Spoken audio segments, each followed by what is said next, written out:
just want to stay with you a moment. I had the pleasure of talking with members of the sound team on First Man a short while ago, and one of the things I asked them that I think is absolutely unique about this film, of the batch of films I've seen in the last few years, it's not a film that's, for me, is set in the past.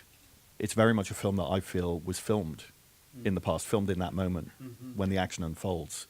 And part of that, I think, is down to the editing style of the film. It's a lot quicker these days, unless you're watching Roma. But yeah, I find that really fascinating, that I just got this sense of watching a film that was made then, not now.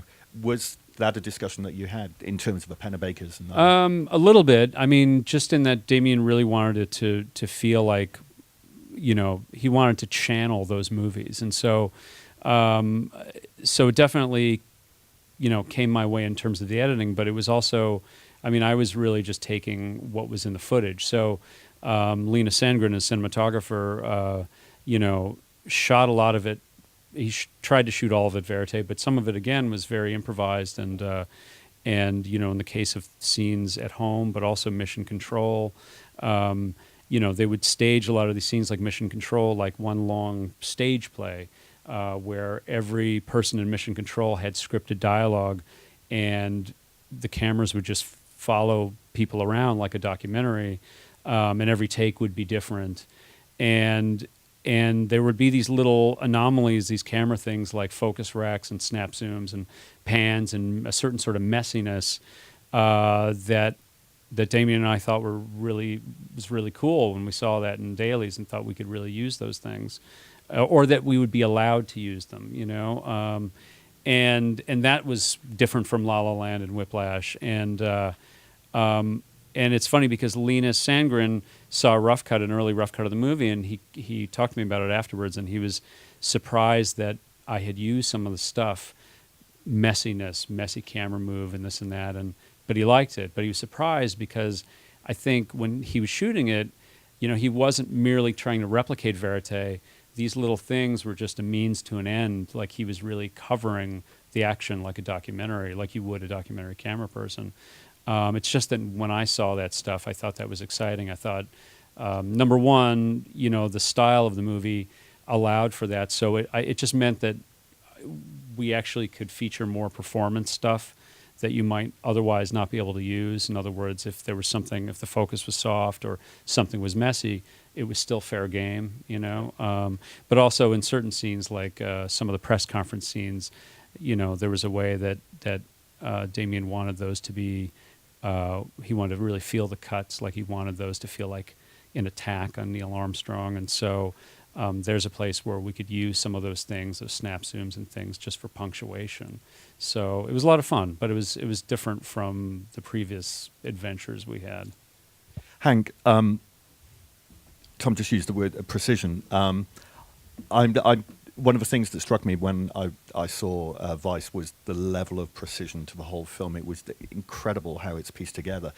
But whereas when I saw The Big Short, I thought, oh, okay, I can follow this. I can kind of understand how this was put together. I just remember coming away, starting to have a headache, thinking, how on earth do you start to work on Vice and put this together? Because you're jumping back and forth in time, you're working with fact, you're working with interpretation of facts, you're working with fictionalized elements of someone's life. How much of the script ended up being the finished film in terms of the non-linear order? Adam pretty much had it figured out. We ended up experimenting, moving things around, but ultimately, for the way I look at cutting films, is you really go with the flow of the material. And I'm sure these guys screen their dailies and take copious notes. I've got binders full of notes, so you know where the footage is. You know sort of what you're going to say. If there's any real precision, it's strictly accidental.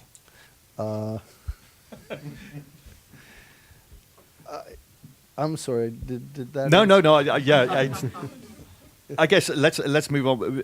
When I think of precision in terms of voice, tempo, the ability for the film to race along at 100 miles an hour, then come to a grinding halt and move a little slowly with us, then to pick back up again. Well, but you know, the thing is, on a film, okay. This gets very deep.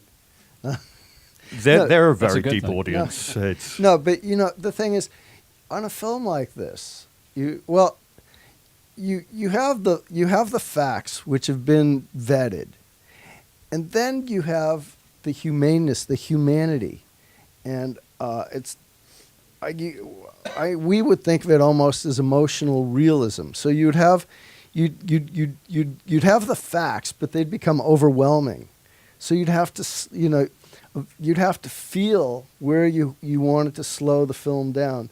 And like for me, I love like ambiguity in characters, and I know you had in your film there was huge ambiguity, and so you just feel your way through it.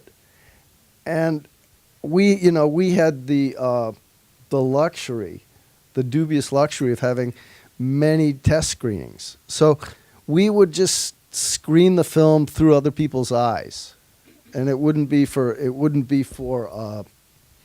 notes or comments or scores. We would just feel the film over and over and over, and that was one of the keys to getting this film right. I'll come back to some elements of the film in a moment, but Adam, if we're talking about tempo, everyone knows that Alfonso loves a long take. More often than not, an incredibly complex long take. You came onto this film with no idea of what the script was. You were being sent dailies. I'm just curious how you go from there.